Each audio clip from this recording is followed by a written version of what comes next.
नमस्कार श्रोताओं, आप सुन रहे हैं जीवन के सत्य की खोज श्रीमद् भगवद गीता के साथ, जहां हर श्लोक खोलता है एक नया द्वार हमारे भीतर के योग, त्याग और आत्मा की पराकाष्ठा की ओर। आज हम प्रवेश कर रहे हैं आत्म संयम योग में, जहां श्री कृष्ण अर्जुन को संन्यास, योग और आत्म विजय का रहस्य उजागर करते हैं। तो आइए चलिए सुनते हैं भगवान के मुख से। श्री कृष्ण अर्जुन से कहते हैं, जो पुरुष कर्म फल की इच्छा से मुक्त होकर करने योग्य कर्म करता है, वही सच्चा सन्यासी है, वही सच्चा योगी है। जो केवल अग्नि या यज्ञ का त्याग करता है, उसे सन्यासी नहीं कहा जा सकता। और जो केवल बाहरी क्रियाओं से दूर हो जाए, वह योगी नहीं कहलाता। अर्जुन, जिसको तुम सन्यास समझते हो, वही तो वास्तविक योग है, क्योंकि बिना संकल्पों का त्याग किए कोई भी योग में आरूढ़ नहीं हो सकता। सुनिए भगवान क्या कह रहे हैं। योग और संन्यास एक ही सिक्के के दो पहलू हैं, और इस राह में पहला कदम क्या है? निष्काम भाव से कर्म करना, बिना फल की चिंता किए, सिर्फ कर्तव्य भाव से। श्री कृष्ण अर्जुन से कहते हैं, जब कोई कर्म और इंद्रिय भोगों में आसक्त नहीं होता, तब वह संकल्पों का त्यागी कहलाता है, वही सच्चा योगी है। हे अर्जुन, तू अपने आप को ऊंचा उठा, स्वयं का उद्धार स्वयं कर, क्योंकि मनुष्य खुद ही अपना मित्र है और खुद ही अपना शत्रु। अगर तुमने अपने मन, अपनी इंद्रियों और अपने शरीर को साध लिया है, तब तुम अपने सबसे बड़े साथी हो। पर यदि यही मन बेकाबू है, तो वह तुम्हें गिरा सकता है, अधोगति में धकेल सकता है। जो सर्दी गर्मी, सुख दुख, मान अपमान में समान रहता है, जो शांत है, स्थिर है, जिसने अपने अंतःकरण को जीत लिया है, उसके हृदय में मैं निवास करता हूं। वहां मेरे अतिरिक्त कोई और नहीं होता। ध्यान दीजिए, जिसके मन में मिट्टी, पत्थर और सोना सब एक समान है, वही परम योगी कहलाता है। जिसे मित्र और शत्रु, पुण्यात्मा और पापी सभी में परमात्मा दिखाई देता है। जो द्वेष नहीं करता, भेद नहीं करता, वही योग में सिद्ध होता है। तो मित्रों, यह केवल उपदेश नहीं, यह एक अंतर्ज्ञान यात्रा है, जहां युद्ध से पहले अर्जुन अपने भीतर के युद्ध को जीतता है। क्या हम भी जीत सकते हैं अपने अंदर के युद्ध को? क्या हम भी बन सकते हैं अपने ही मित्र? क्या हम भी आत्मसंयमी हो सकते हैं? श्री कृष्ण का उत्तर है हाँ। अगर हम कर्म करें निष्काम भाव से, समत्व बुद्धि से, आत्मसंयम के साथ। आइए आगे बढ़ते हैं और जानते हैं आगे भगवान श्री कृष्ण क्या कहते हैं।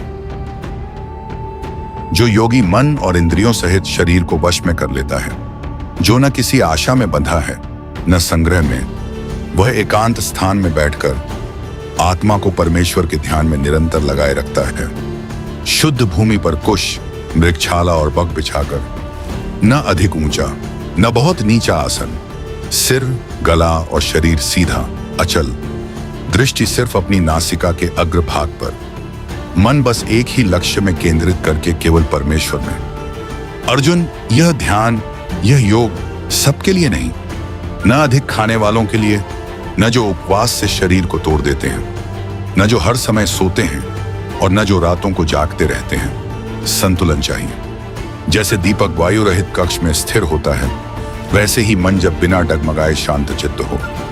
जब चित्त पूर्ण रूप से शांत हो जाता है, जब बुद्धि सूक्ष्म होकर परमात्मा को देखती है, तब योगी एक ऐसे आनंद को अनुभव करता है जो इंद्रियों से परे है, जो वाणी से परे है, जिस लाभ को पाकर कोई अन्य लाभ बचता ही नहीं, जो दुख भी उसे विचलित नहीं कर सकता। यही है योग, यही है वह मार्ग जो आत्मा को परमात्मा से मिला देता है। अर्जुन, योग को धैर्य और निश्चय से अपनाओ। संकल्पों को त्यागो, मन को बार बार परमेश्वर में स्थिर करो। हाँ, यह मन चंचल है, यह भागेगा, भटकेगा, पर तुम उसे बार बार खींचकर उसे प्रभु के चरणों में लाओ, तब सच्चा योग प्रकट होगा। जब योगी अपने मन को परमात्मा में स्थित करता है, पाप रहित होता है, रजोगुण का अतिक्रमण करता है, तब उसे मिलता है अनंत आनंद, जो सर्वत्र एकता देखता है, अपने भीतर भी, सब में भी। जो मुझे संपूर्ण भूतों में देखता है और सब भूतों को मुझ में वह मेरे लिए अदृश्य नहीं और मैं उसके लिए कभी ओझल नहीं। हे अर्जुन, जो योगी अपने ही समान सब प्राणियों में सुख और दुख को देखता है, वह योगी परम श्रेष्ठ है। साथियों, जब हम योग की ऊंचाइयों की बात करते हैं, जब ध्यान, संयम और चित्त की स्थिरता की बात करते हैं, तो एक सवाल हर साधक के मन में आता ही है, क्या मेरा मन इतना स्थिर हो सकता है? क्या मैं योग में स्थित हो सकता हूँ? या कहीं मैं प्रयास करते करते भटक न जाऊं? ये सवाल किसी आम साधक के नहीं है, ये स्वयं अर्जुन के प्रश्न हैं। हाँ, वही अर्जुन जिसने रथ पर खड़े होकर युद्ध को रोका था। अब उसका मन स्वयं भगवान से पूछ रहा है। अर्जुन ने कृष्ण से पूछा, हे मधुसूदन, आपने जो यह समत्व योग कहा, यह मेरे लिए सहज नहीं प्रतीत होता, क्योंकि मेरा मन बड़ा ही चंचल है, दृढ़ है, बलवान है, और इसे वश में करना मानो चलती हुई वायु को रोकना हो। और तब योगेश्वर श्री कृष्ण मुस्कुराते हैं, जैसे उन्हें यह संशय पहले से ही ज्ञात हो। श्री कृष्ण ने अर्जुन के प्रश्न उत्तर दिया। महाबाहो अर्जुन, निस्संदेह मन चंचल है, वश में करना कठिन है लेकिन असंभव नहीं। अभ्यास और वैराग्य, यही दो उपाय हैं इसे वश में करने के। जो साधक अपने मन को वश में नहीं कर पाता, उसके लिए योग पाना कठिन है, लेकिन जो पुरुष प्रयास करता है, मन को साधता है, वह योग को सहज ही प्राप्त कर लेता है। लेकिन अर्जुन की शंका यही नहीं थमती। अब उसके मन में एक और आशंका उठती है। वह साधक जो श्रद्धा रखता है, पर मन को पूरी तरह संयमित नहीं कर पाता और जीवन समाप्त होने से पहले योग में स्थिर नहीं हो पाता, तो क्या वो खो जाता है? क्या उसकी सारी साधना व्यर्थ चली जाती है? अर्जुन ने पुनः कृष्ण से पूछा। हे श्री कृष्ण, यदि कोई श्रद्धालु योगी योग में लगा तो रहा पर स्थिर नहीं हो सका, तो क्या वह न इस लोक का रहा न उस लोक का?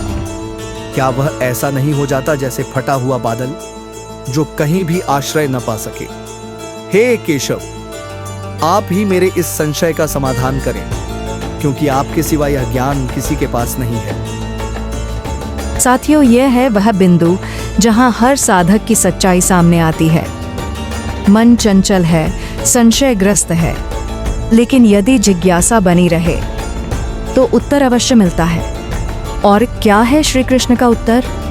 क्या वह साधक खो जाता है या उसका प्रयास कहीं किसी ऊंचाई पर अंकित हो जाता है? साथियों, जब अर्जुन ने श्री कृष्ण से वह प्रश्न पूछा जो हर साधक का सबसे बड़ा डर होता है, अगर मैं बीच रास्ते रुक गया तो, अगर साधना पूरी नहीं हुई तो क्या होगा, तो क्या आपने सोचा श्री कृष्ण क्या उत्तर देंगे? क्या भगवान भी कहेंगे तुम्हारा सब व्यर्थ हो जाएगा? कृष्ण मुस्कुराते हैं और उनके वचनों में उस आत्म संवेदना की ज्योति है जो हर डगमगाते साधक को संबल देती है। श्री कृष्ण बोले, हे पार्थ, जो योग के मार्ग पर चला वह कभी भी नष्ट नहीं होता, न इस लोक में न परलोक में। जो पुरुष आत्मोद्धार के लिए कर्म करता है, वह कभी दुर्गति को प्राप्त नहीं होता।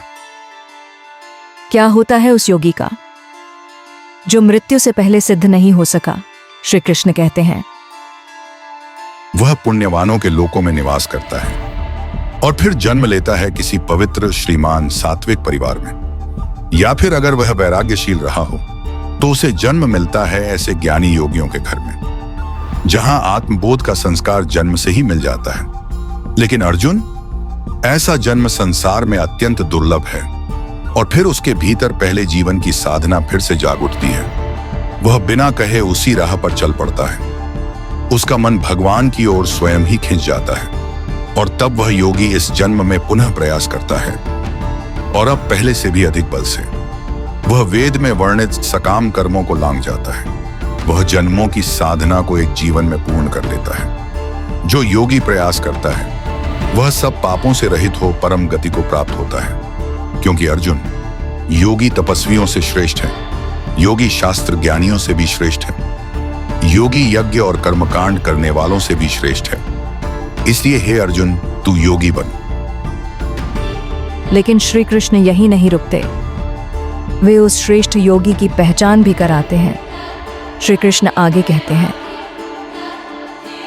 जो श्रद्धा के साथ मन, आत्मा और चेतना से मुझे निरंतर भजता है, वह योगी सबसे श्रेष्ठ है। और यहीं अर्जुन का संशय मिट जाता है।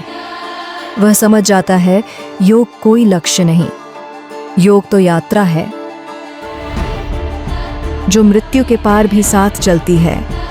तो साथियों, यदि आपने साधना का कोई भी बीज बोया है तो वह व्यर्थ नहीं जाएगा। हर मंत्र, हर ध्यान, हर भक्ति कहीं ना कहीं दर्ज हो रही है भगवान की योजना में। तो प्रिय श्रोताओं, मिलते हैं अगले एपिसोड में। तब तक अपने चित्त को स्थिर रखें, मन को प्रभु में लगाएं। जय श्री कृष्ण।